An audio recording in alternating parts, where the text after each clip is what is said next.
My grandfather used to say, success is like a glacier, what the world sees as small compared to the foundation beneath. I never truly understood his words until I became that glacier myself. I'm Lena Morales, and this is the story of how I went from being the embarrassment of my sister's glamorous world to watching her carefully polished image fracture in one unforgettable night. From a walk-up apartment above my family's Cuban bakery in Miami's Little Havana.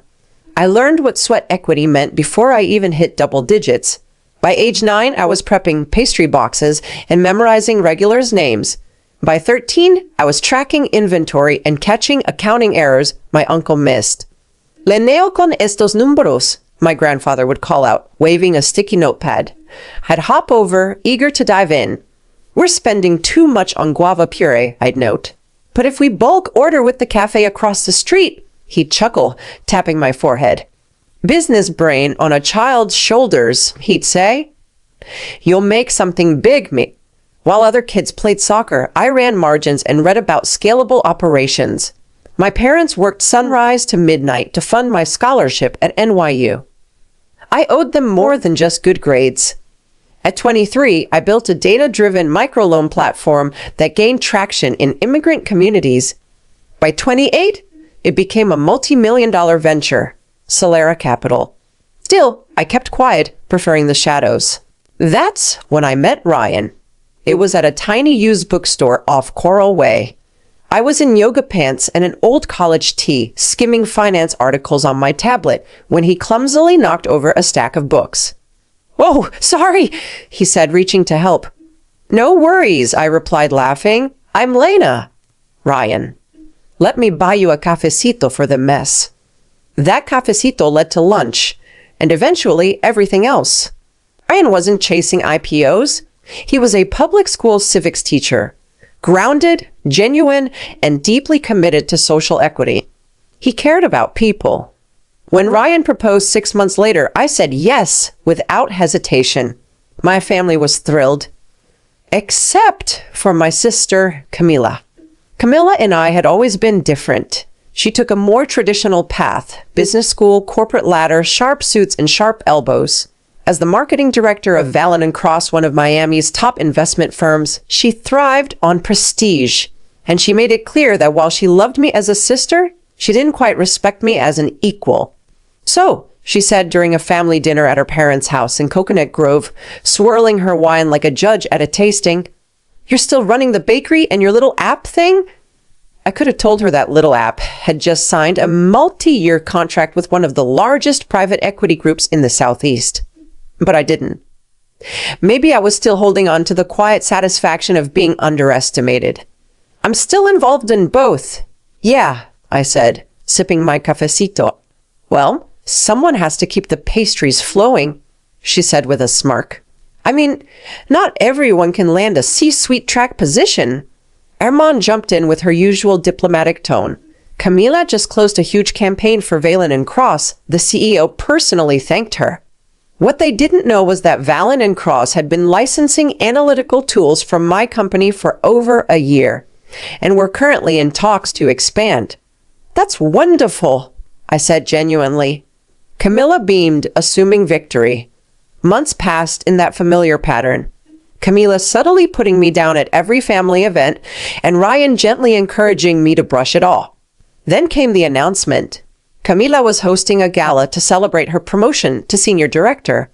At the planning dinner, she turned to me with a smile like a blade. "Lena, since you've got experience with events and food service, would you mind helping manage the catering crew?" Mom clapped. What a perfect idea. Lena runs a business. She knows logistics. I met Camila's smug gaze and smiled. "Of course. I'd be happy to." "Of course," I said calmly. "I'd be happy to help." Later that evening, Ryan tried to pull me aside, guilt clouding his expression.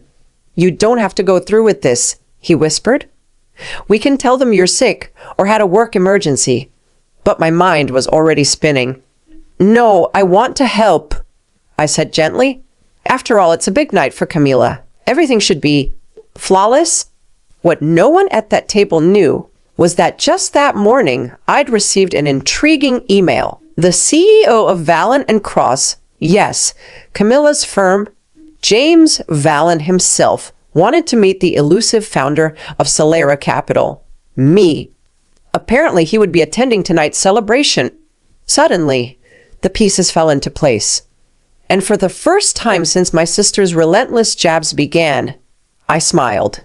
Not politely, not to keep the peace, but a smile born of anticipation. Camila had no idea that her carefully curated celebration was about to turn into something much grander than a promotion party. Sometimes, the best revenge isn't payback, it's revelation. And tonight promised a spectacular one. The Whitmore home had been transformed into something between a luxury showroom and a gala. Doreen called it classy and elevated. I thought it looked like Pinterest met Wall Street. Crystal stemware lined every table. Ice sculptures glistened in the South Florida heat. A harpist played near the garden fountain. I couldn't help thinking the event budget might outstrip Camila's bonus. "Lena!" she called, striding in with the confidence of a queen. Her silk gown shimmered under the lights. "The catering staff is waiting. Try to keep them in line, and please," her eyes flicked to my modest black dress, "stay behind the scenes." I nodded. "Of course, Camila. I'll make sure everything runs smoothly." Ryan squeezed my arm. "We can leave now." I smiled. "No need. Everything is going exactly as planned." In the kitchen, the catering team looked overwhelmed. Camila had apparently demanded last-minute changes again. "Miss Morales?" a young server asked nervously. "Your sister wants the champagne served exactly at 8:15 for her speech, but also wants ongoing tray service, and we're short 2 servers." I gave her a reassuring smile. "Don't worry. I've handled more chaotic nights in a bakery with no air conditioning. Let me help." If you've ever been underestimated by someone who should have supported you, stick around. Because what happened next didn't just change the room, it changed the game.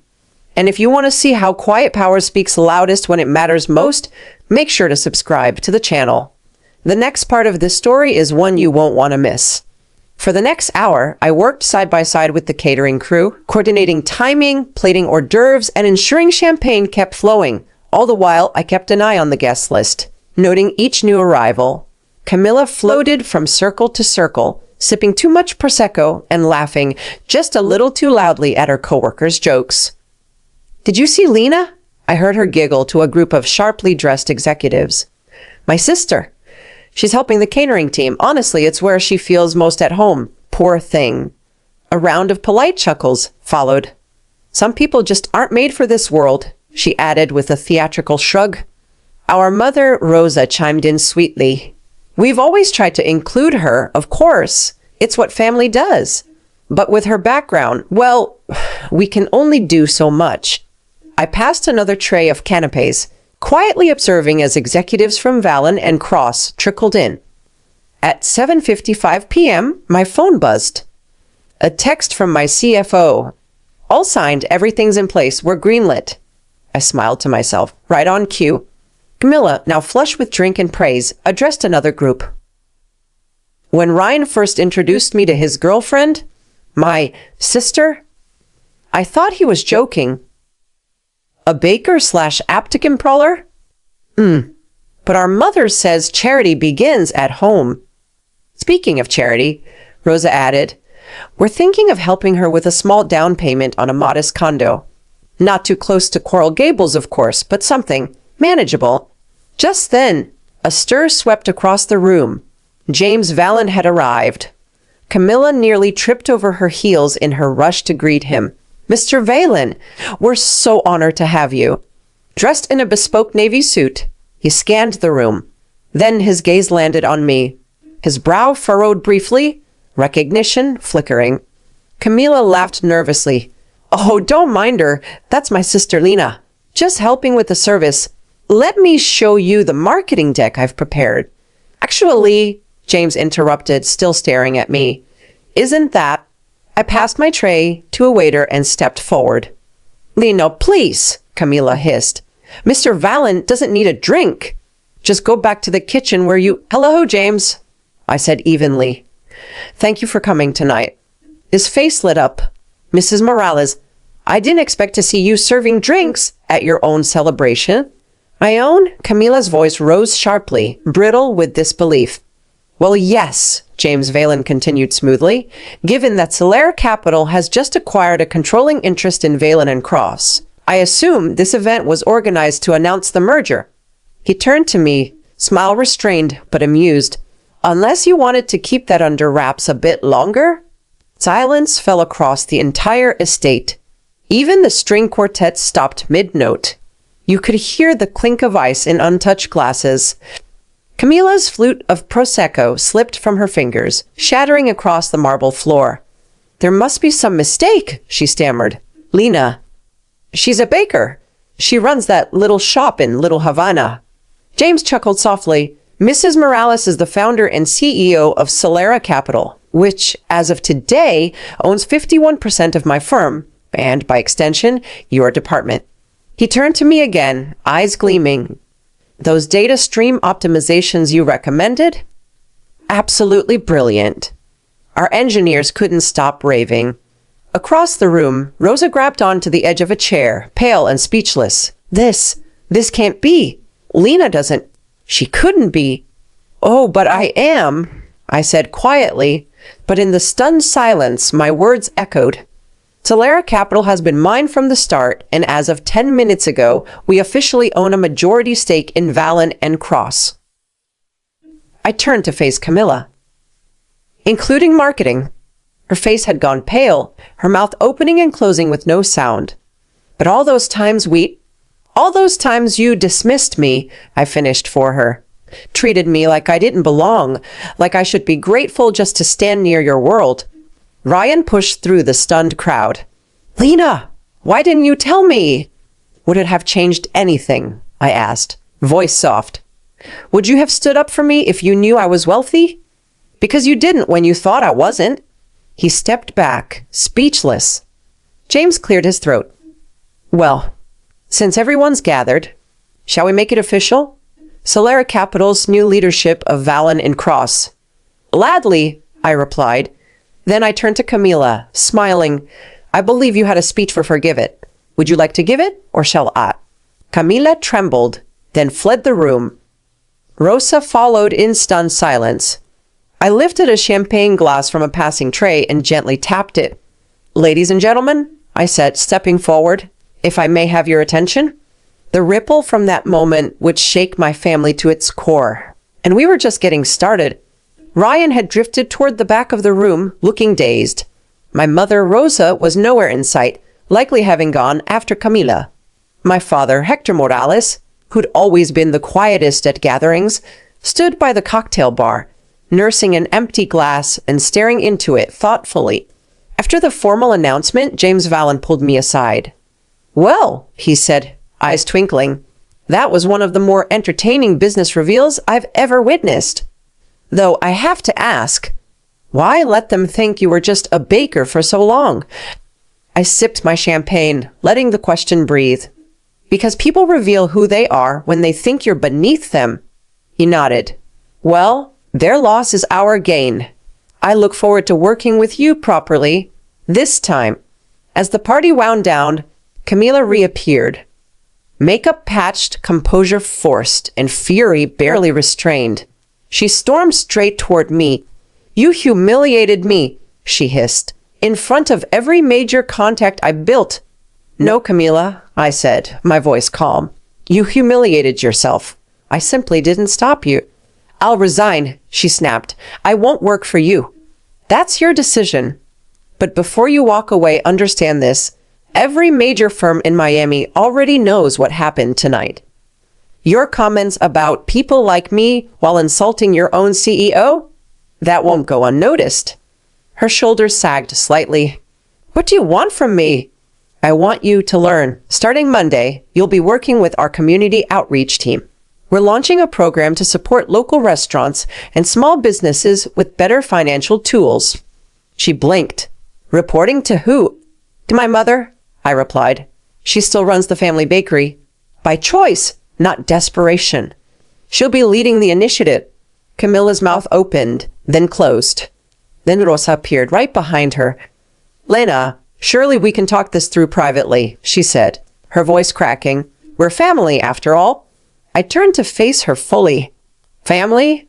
For 3 years, you made me sit with the catering staff, cropped me out of photos, and talked about me like I was a charity case. When, exactly, did I become family? We didn't know, she murmured, that I had money. That's the point. You assumed I wasn't worth respect because you thought I was poor. That's when Hector stepped forward, setting down his glass. Everyone turned to look. He's right, Rosa.